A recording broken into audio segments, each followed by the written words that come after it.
मध्ये आपलं सर्वांचं सहर्ष स्वागत। प्रतिनिधी राहुल कुरव महत्त्वाच्या विषयाला हात घालतो। विषय आहे फलटणचा। आज प्रत्येक मीडियामध्ये प्रत्येक पेपरमध्ये दुर्दैवी आत्महत्या एक मोठा प्रश्न आहे।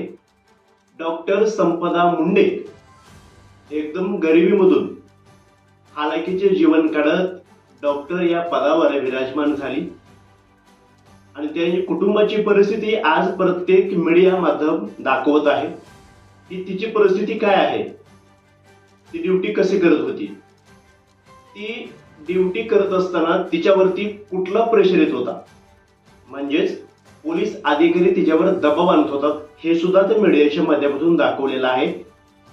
जर कुठला आरोपी दवाखान्यामध्ये जर गेला तर त्याला फिट दाखवाच म्हणून तिच्यावर जबरदस्ती केली जायची किंवा तिला धमकावलं जायचं आणि पोलिसांना जसा जबाब पाहिजे किंवा पोलिसांना जसा तो रुग्ण पाहिजे तसं तिच्याकडून ते लिहून घ्यायचे। हा मनस्ताप वेगळा, त्याच्यामध्ये दुसरा मनस्ताप आणि दुसरं झंझट म्हणजे प्रशांत बनकर आणि गोपाल बदने। हा गोपाल बदने PSI आहे, त्याने 4 महिने डॉक्टर संपदावरती अत्याचार केला आहे, हे तिनं तिच्या हातावरती लिहून ठेवलं आहे। आणि हा सगळा प्रकार दवाखान्यामधला प्रकार असेल, प्रशांत बनकरच्या बाबतीत असेल किंवा PSI गोपाल बदनेच्या बाबतीत असेल, हे सगळा प्रकार तिनं लिखित वरिष्ठ अधिकाऱ्याकडे तक्रार केली होती, तरीही तिच्या तक्रारीचं निवारण झालेलं नाही। अखेर तिने एका हॉटेलमध्ये आत्महत्या केली आहे। कोणासाठी? प्रशांत बनकर असेल किंवा PSI गोपाल बदने असेल, तिचा मानसिक छळ हा प्रशांत बनकर करत होता आणि गोपाल बदने तिच्यावर 4 महिने अमानुषपणे अत्याचार करत होता आणि ती पोलीस डिपार्टमेंटना अर्ज करायची किंवा तक्रार दाखल करायची किंवा दवाखान्यामधलं टेन्शन हे लिखित स्वरूपात पुढे पाठवायची, तरी सुद्धा तिच्या बाजूने कोणीही किंवा कुठलाही वरिष्ठ अधिकारी पोलीस डिपार्टमेंटचा तिच्या बाजूने उभा नव्हता। आणि आज प्रत्येक मीडियात किंवा प्रत्येक पेपरवरती डॉक्टर संपदा मुंडे यांना श्रद्धांजली वाहतोय आणि तिला न्याय मिळावा म्हणतोय। आणि सगळ्यात महत्त्वाची बातमी म्हणजे उदयनराजे हे भाजपाचे खासदार आहेत, यांनी धडधडीत सांगितलं आहे आरोपीचं वकीलपत्र कोणीही घेऊ नये। असा एकच खासदार त्या तालुक्यात त्या जिल्ह्यात म्हणजे उदयनराजे भोसले।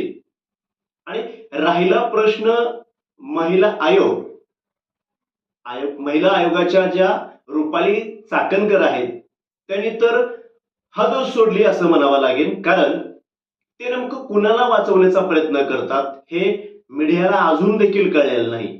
शेजारी पोलीस डिपार्टमेंटचे अधिकारी किंवा वरिष्ठ बसले आहेत, त्यांच्या तोंडातून एकही शब्द नाही माध्यमासमोर।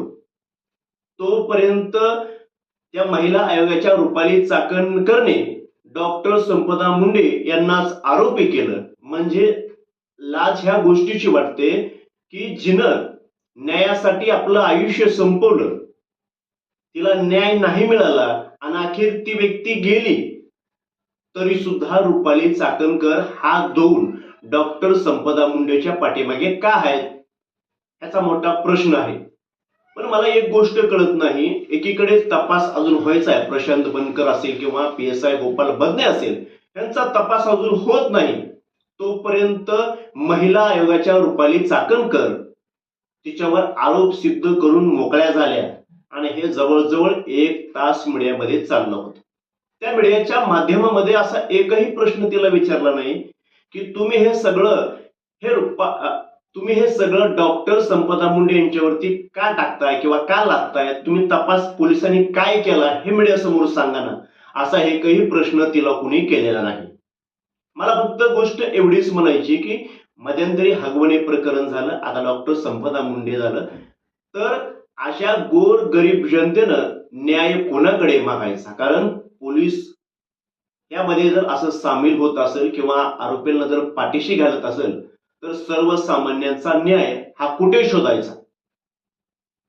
ही मोठी खंत आहे। यावर आपल्या प्रतिक्रिया काय आहेत यामध्ये नक्की कळवा। धन्यवाद। व्हिडिओ जर आवडला असेल तर शेअर करा। प्रतिनिधी राहुल गुरव, DR न्यूज.